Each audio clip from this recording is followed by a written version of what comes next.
Bonjour à tous, on commence ce tour de la presse sportive bien sûr par l'actualité autour de Lionel Messi. Et hier l'Argentin a fait grand bruit à Barcelone. C'était en effet la reprise de l'entraînement au sein du club Blaugrana et les grands débuts du nouvel entraîneur Ronald Koeman. Mais comme l'indique Sport, cette nouvelle saison a commencé sans Léo Messi. Ce dernier a séché la reprise comme il avait refusé de se rendre dimanche au sein du club pour passer les tests PCR au Covid-19. Ceci dans un seul but, continuer de faire comprendre à ses dirigeants qu'il veut partir libre du FC Barcelone dans les prochaines semaines. La situation pourrait se décanter ou au contraire se tendre mercredi. Demain, le père de Messi, Jorge, rencontrera Josep Maria Bartomeu, le président barcelonais, afin de discuter de l'avenir de la star. Quoi qu'il en soit, hier lors de la reprise, aucun joueur n'a exprimé son sentiment sur le cas Messi, ce qui interroge la presse espagnole ce matin, notamment AS. Pour le journal, le silence assourdissant du vestiaire Blaugrana sur l'affaire du moment révèle la division au sein de celui-ci sur la position à adopter. Tout faire pour convaincre la Pulga de rester ou la laisser s'en aller, le choix est cornélien. Voilà la situation en ce mardi matin pour Messi à Barcelone, mais quelles avancées du côté d'un possible transfert à Manchester City ?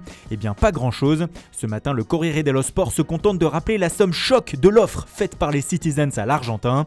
Une prime à la signature de 250 millions d'euros sur 3 ans, couplée à un salaire de 100 millions d'euros bruts par saison, soit un total de 500 millions d'euros à dépenser rien qu'en rémunération pour City. Du coup, comme l'indique Mundo Deportivo, sortir encore le chéquier pour payer une indemnité de transfert serait de trop.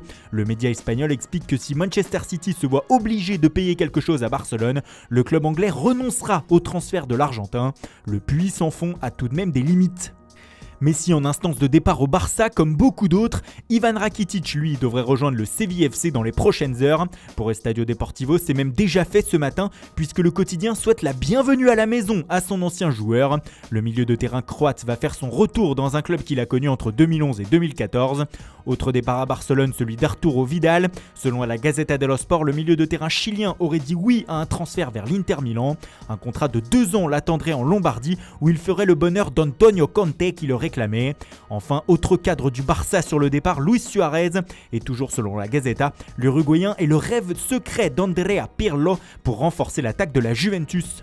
Cependant, l'information sur Luis Suarez est contredite ce matin par celle du journal Tuttosport. Selon le média, alors que le nouvel entraîneur de la Juve avait le choix entre l'Uruguayen et Edin Dzeko, il aurait finalement choisi le Bosnien pour son attaque la saison prochaine. Les dirigeants de la vieille dame doivent donc désormais négocier avec la Roma, mais le club de la capitale italienne attend de boucler l'arrivée d'Arkadiusz Milik en provenance du Napoli pour véritablement lancer les discussions avec la Juve. Tuttosport évoque aussi le mercato de l'Inter ce matin et outre la probable arrivée d'Arturo Vidal, les Lombards aurait un autre objectif, faire venir N'Golo Kanté en ce mois de septembre. Le champion du monde 2018 serait la priorité du directeur sportif du club, Giuseppe Marotta, une rumeur qui pourrait tourner au feuilleton durant les prochaines semaines. D'autant que Chelsea va être désormais contraint de vendre après avoir quasiment lâché plus de 200 millions d'euros cet été sur le marché des transferts. En effet, comme l'indique The Independent ce matin, après Werner, Ziyech, Chilwell et Thiago Silva, c'est le milieu offensif du Bayer Leverkusen, Kai Havertz, qui va débarquer du côté de Stamford Bridge dans les prochaines heures.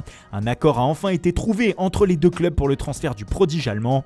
L'indemnité serait de 72 millions de livres, soit 80 millions d'euros. La crise n'a pas touché les finances de Chelsea visiblement. Et on termine cette revue de presse en France où même si tout le pays n'a Dieu que pour Julien Alaphilippe et son maillot jaune, le football se fait une petite place dans l'actualité sportive du jour. Et pour cause, comme le rapporte le journal L'Équipe, le Paris Saint-Germain vient d'être rattrapé par le Covid-19 hier soir. Le club parisien a communiqué sur le fait que 2 joueurs, André Di Maria et Leandro Paredes, ont été testés positifs au coronavirus.